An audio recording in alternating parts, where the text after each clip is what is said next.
大家好，我是 A 夫。今天这条跟平时不一样，不预测，也不是那种复盘一天的，就干一件事，我把这个天天给你们算世界杯的 AI，对，源码开源了 ，GitHub 上简介里有链接。不过在把代码甩给你们之前，我想先把这半个多月淘汰赛的账当面结一次。你总得知道你拿的这套玩意儿到底准不准，栽在哪儿。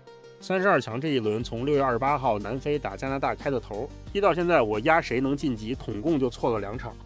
这2场我偏要拎出来讲。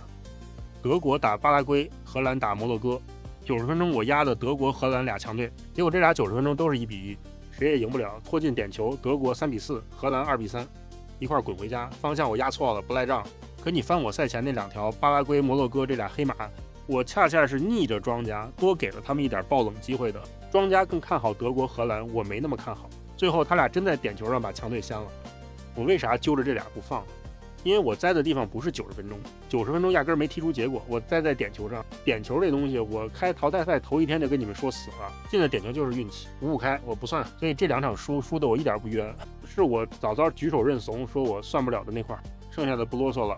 南非打加拿大，90分钟0比0，我赛前说过有3成概率拖进加时，真拖进去了。加时加拿大1比0，这套淘汰赛新算法头一场就对上了。比利时打塞内加尔也是拖进加时读秒逆转，我也说中了。法国3比0，西班牙3比0，英格兰、墨西哥、美国该赢的都赢了，不一个个念。但我这模型有个毛病，我也得当面认着。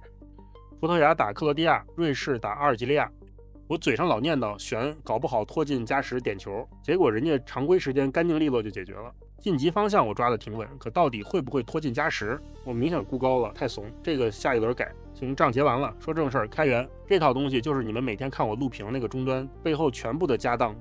怎么用婆松加蒙特卡洛把概率算出来？每天怎么去扒那48家书商的盘口，全在里头，一行没藏。会写代码的拉下来自己跑一遍，看我是不是真赛前发的，是不是真盲测。觉得我哪块算的蠢，进来提议是骂我看着他。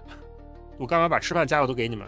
我这频道从第一条起就认一个死理儿，透明。赛前我把预测甩出来，赛后我回来认账，好的孬的都摆桌上，可光嘴上喊诚实没用，你得能自己验。现在我连他怎么算的？连他平局点球那个死穴的代码都摊给你了，你自个儿跑一遍，我到底藏没藏私清清楚楚。催了半个多月的那帮兄弟拿去吧。